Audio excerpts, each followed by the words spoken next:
You know who it is, the horror flick, pull a switch, dig a ditch, Super 6, Big Mitch. And I'm kicking in those with those three O's. And I'm bringing 28 101s because we Vegas sons, it's the Meadowlands. You in the Meadows, man? And you already know, right? Hubba dub scrub.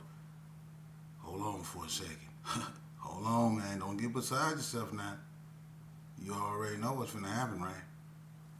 Bang! You already know. I'm on them things, man. Nah, I'm just playing. Y'all like my intro, though? Welcome to Vegas Chronicles with the host of the most, Super 6 Big Mitch. And today, like any other day, you know what we do. We do what we do. We kick actual factuals. And today, I want to address this. I mean, dude, you starting to be a troll now at this point. And this gonna be the last time I speak on this. You know, everything I speak on, I defend what I say. You know, I don't know what's this. I guess you could call this romance you have with Donna Street. I don't know if you from Donna Street, but you really in love with them for some reason. But let's get one thing straight. You keep saying that they run stuff. Donna Street run Vegas. You know, and I'm not finna go over that. I'm not gonna disrespect Donna Street, right? Because that's what you seemingly want me to do. I'm not gonna disrespect Donna Street. I'm not gonna disrespect no one. But that's incorrect. Donna Street, look, I'm gonna give you the real, okay? I'm gonna teach you. I'm gonna give you the real. This how it go. There's no such thing as no gang in Vegas ran nothing. Okay? There has been moments where gangs like, let's just say Donna, have been the more aggressive gang at that moment. You know, but so have the Parus been more of the aggressive gang in their moment. So was the Gerson. So was the 60s. So was White Street. So was the Suit. So was the Coast. And so was Delmonico. Everybody had their moment when they neighborhood was at the forefront, but that don't mean that they was the hardest in Vegas. You know, there's no such thing as being the hardest in Vegas. The hardest gang in Vegas is Metro. I keep telling you that. There's no such thing as the hardest gang. What Donna Street did, you know, when they first came out, they wreaked havoc. They did that. But so did other gangs. So I'm not gonna go back and forth with you on that right there. That's stupidity as it is, you know. But no gang runs Vegas, man. They never have. All right. You might hear gangs, you know, a certain gang name more at a certain time, you know. But then that fade away and you hear another gang name more. That's just how it went. But at the end of it all, when it's all said and done, and you ask anybody, am I lying? When it's all said and done, the gang that get the last laugh is law enforcement. Because when they come, they swoop the whole neighborhood up. That's the toughest gang. Alright? So with that, let's move on.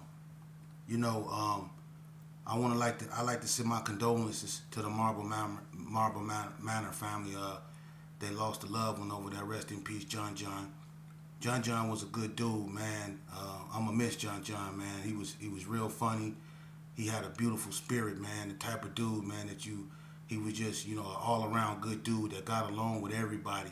You know, one thing about John, what he will do is he will have you laughing. You know, and you know, reflecting on that, it's sad because it's like it won't stop. We losing everybody. It's really thinning out, you know, and we losing good people, man. That's history right there, gone, you know, and that's what I be trying to tell people. And you know, let me say this here too. Shout out to Daphne Sanders, man. You know, that's managed wife, ain't he?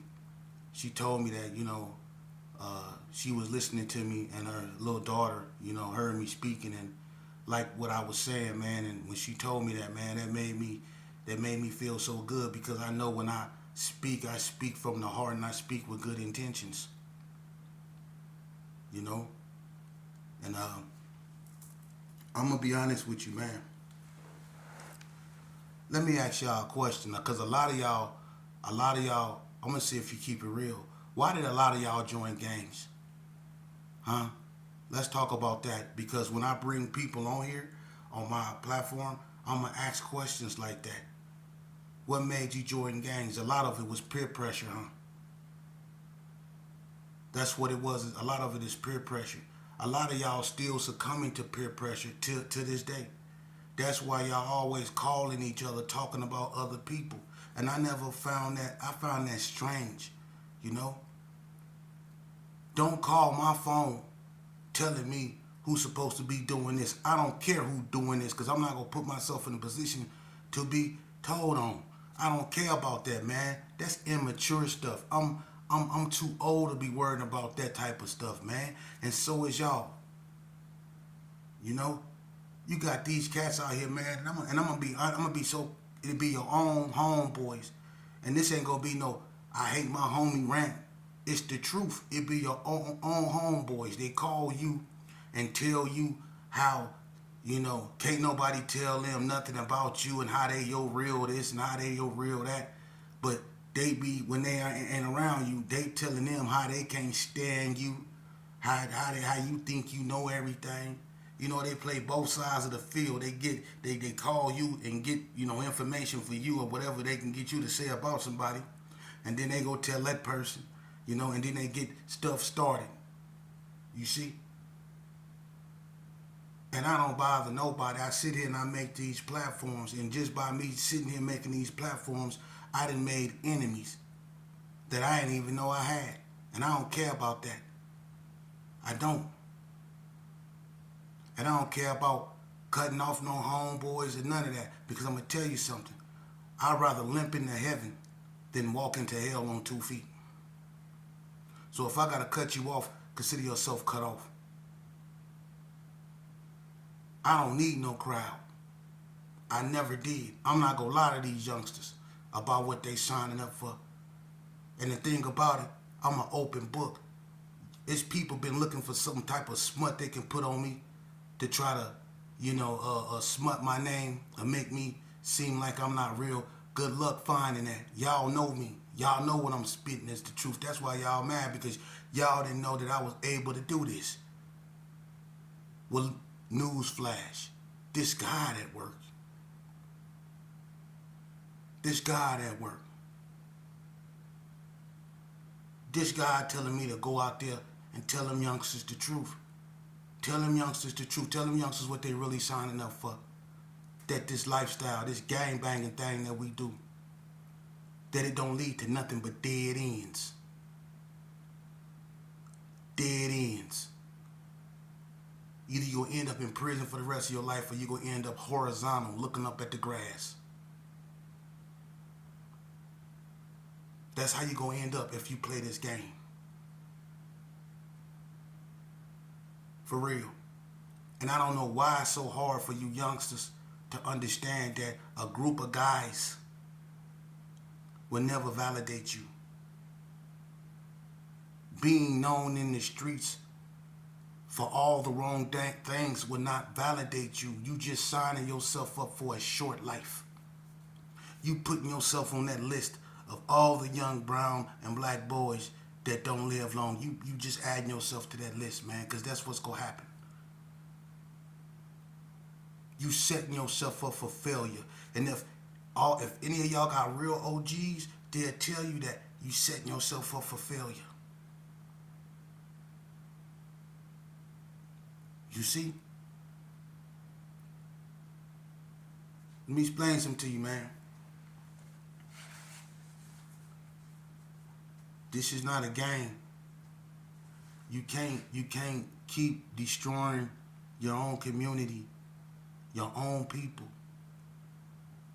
You can't keep disrespecting and putting down your own women, and then cry foul that you've been victimized by a racial system that's been unjust to you. You can't claim to be a victim but then be in turn victimizing your own community. That make you a hypocrite. And that's what a lot of us do. You know, at one point we gonna have to accept responsibility. Sure, there's a lot of things that go on that's unjust. We'll be naive to think otherwise. But we'll also be naive to think that the worst of racist is self-racist. We have to address what's going on in our communities with this black on black, brown on brown crime. We have to address that, man. We can't rely on other people to fix their problem. These are our kids. These are our children. That's our responsibility. The first form of authority that them children knew were their parents. It was our job to teach them discipline, to teach them to respect authority so our children can come home at night. Ask yourself a question. Would you rather your son know how to lose a battle by keeping his attitude in check? And it ain't really losing the battle, but if you want to look at it that way, look at it that way. But would you rather your child lose that battle by keeping his self-discipline and in check when he dealing with authority, so he can come home when the war is his life? That's a battle worth losing. You teach your sons how to respect first themselves, because if they don't respect themselves, they ain't gonna be capable of respecting nothing else. So you have to instill self-respect in your child. And self-respect got to come from you. You have to respect yourself to be able to instill self-respect in your child. And that way he will be able, or she will be able, to respect authority in her surroundings. We have to start doing that, because what they're doing is they don't have self-esteem. And they're replacing that self-esteem with this gang thuggery type culture and thinking. You know, our children, they want attention. And it's unfortunate that they have to do these type of things to get our attention. It's sad when a mother only show her child attention is when he on his way to court. You know, we got to address that. You know, tell your child you love them now, every day. Don't tell your child you love him when they finna send him away or when he get locked up. Tell him now. Show him how important he is to you before those gangbangers show him how important he is to them. Because they gonna give him all the attention that he wants. The attention he should be getting from you. You see? And I'm gonna tell you, most parents lose that tug of war because the lure of the streets, the gravitational pull of the streets is overwhelming. And that's what a mother, most time a single mother, is up against. That gravitational pull of the streets. She try her best to keep her child focused. She try her best. But it's just something about them streets that make him sneak out the window, not come home after school. Mama can't turn her back without him sneaking off to go be with his homeboys. See? Knowing that he gonna get a butt whooping when he come home, but he don't care. He'll take that risk because the gravitational pull of the streets is just too overwhelming. And that's what these mothers, a lot of them young mothers, is up against. And that's why a lot of them lose their child to the streets. See? You know? I could sit here and talk about how this started, when this came about and all that, but what does it mean? What does it mean? At some point, we gonna have to get to the nitty gritty, and that's what I'm gonna do. I'm gonna come out with another channel too, you know, and I'm gonna talk about other stuff, social topics, whether it be war, whether it be political or whatever. I'm gonna talk about other things because I know people want to hear more than just, you know, things about Vegas gangs and stuff like that. And I'm at the point where I'm gonna end up closing this out. And what I was bringing to y'all wasn't, something to glorify. What I'm bringing to y'all is a story, an untold story about the dark side of the strip that people don't know about. You hear Las Vegas and you think big lights, big fights, or you think gambling, or you think showgirls in the strip and all that. No, it's a part of Vegas that they don't put on TV. And it's a story, a sad story that people need to hear of how generations of little black boys and brown boys destroyed themselves up over here in Las Vegas. For real. You got a lot of mamas over here in Las Vegas still rocking back and forth in her chair, clutching the cross because she lost all her children to this game. And no one can feel her pain. No one can tell her nothing. Until you old cats out here that still putting this filth in these youngsters' head and making it seem cool to go out here and act like animals. To all you old heads up out here, because it's a bunch of y'all that be out here putting it on stuff. That's on this, that's on that, and trying to tell them how they supposed to be, and trying to tell them how the game's supposed. What y'all supposed to be doing is telling them how to get out the game. Y'all should be out here admonishing them for trying to get in the game. But what y'all out here doing is trying to tell them how the game go. You ought to be ashamed of yourself. You ain't worth wet toilet paper. I'm talking about to you OGs out here that still seek glory in the same in the same game that destroyed you.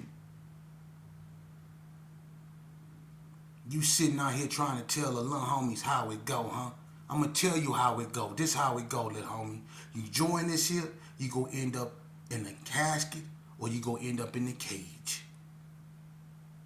Period. I'm letting you know right now, ain't no happy endings in this. So if your OGs ain't telling you this, that's not your OG. And if I were you, I would get far away from him as possible. Because a real OG, I tell you, nah, man, it's best you go to school. It's best you work for that grade, man. It's best you go to school. It's best you listen to your mother. Honor her. Listen to them words. Them ain't just words, that's wisdom. Everything come out your mama's mouth is golden. And it's a blessing to be able to hear them. So listen to your mama or your father. If they telling you right, listen to them. And don't always follow the crowd. Because you don't, let me explain something to you. I follow crowds my whole life. Banging. I follow crowds. And they always led me to a dead end. It's okay to stand alone. It is. And when you start doing right and doing the right thing, you go find yourself alone, because doing right and standing on your own is not a social norm nowadays. People gotta be validated by other people. See, they don't know how to validate themselves. They don't know how to stand on their own. They don't know how to look at themselves. They don't know how to look at themselves and ask themselves, what do I want in life? They got to be told who they are. That's what you have now.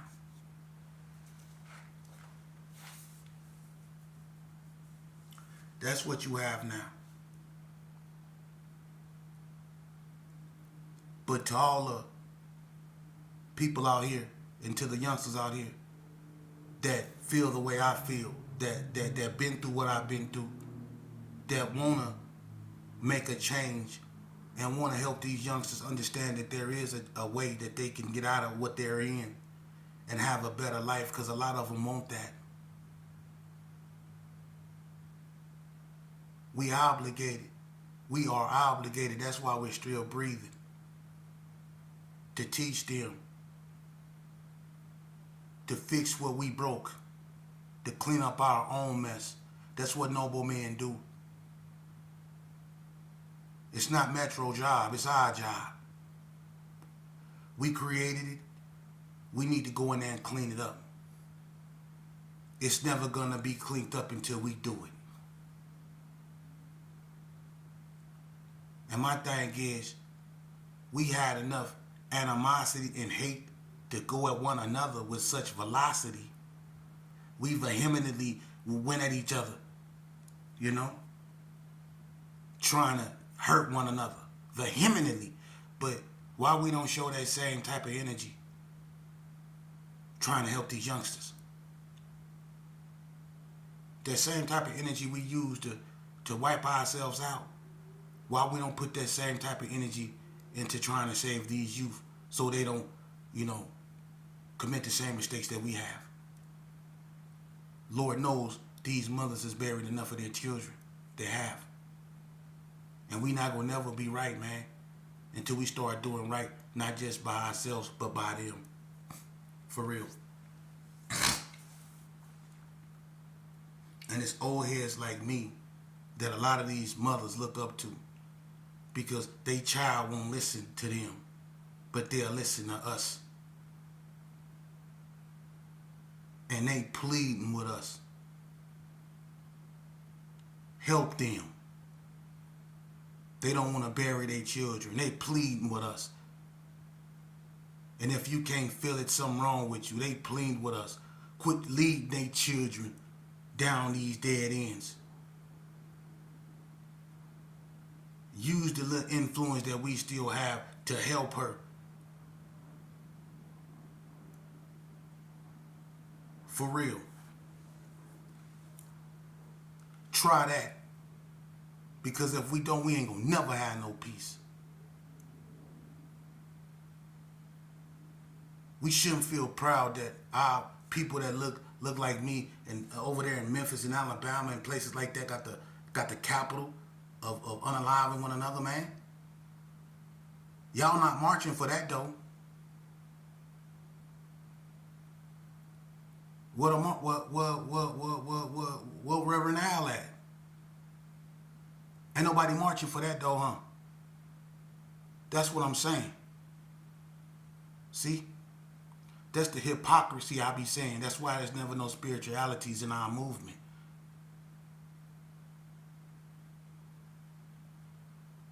Because if it's anything we should be marching for, it's the self-infliction. For real. The self-infliction. We just sweep that under the rug like it don't happen. We accept that as a social norm. As long as it's one of us doing it, yeah, that's business as usual. But as soon as somebody else do it or it happen, we want to scream foul, and we want to come together like we all love one another. And come on, man. Come on, man.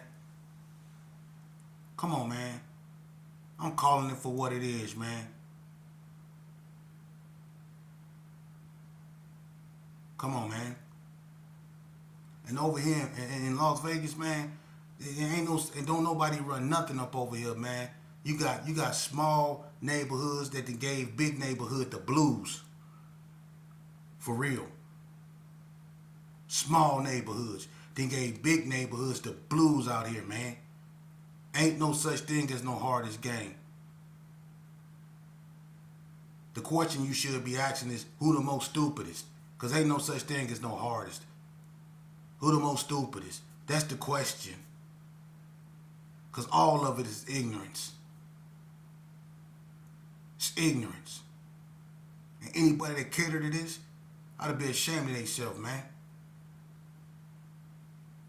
You want to be locked up? Huh? You think that's cool? Because the homie's locked up, you want to be locked up? Huh? Well, you got a strip next to another man? You want to be locked up? Huh? You think that's cool? Huh? Stressing your moms, you think that's cool? Going back and forth to court, you think that's cool?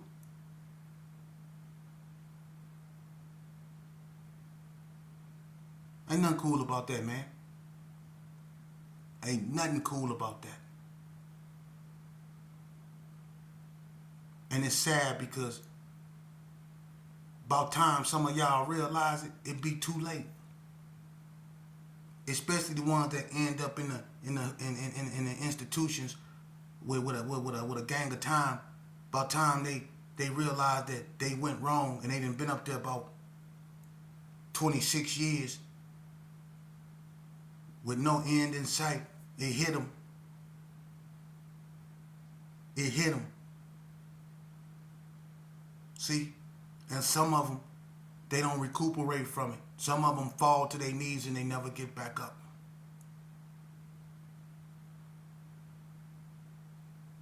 See? Some of them get on medication. See? This serious. But you don't hear me. You don't hear me. And that's sad. But I'm not going to stop. Because I believe you're worth it.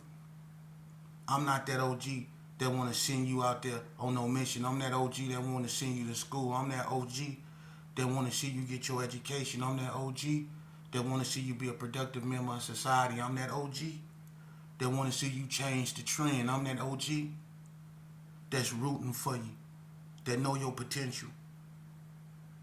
I'm that OG that want you to be better than me. I'm that OG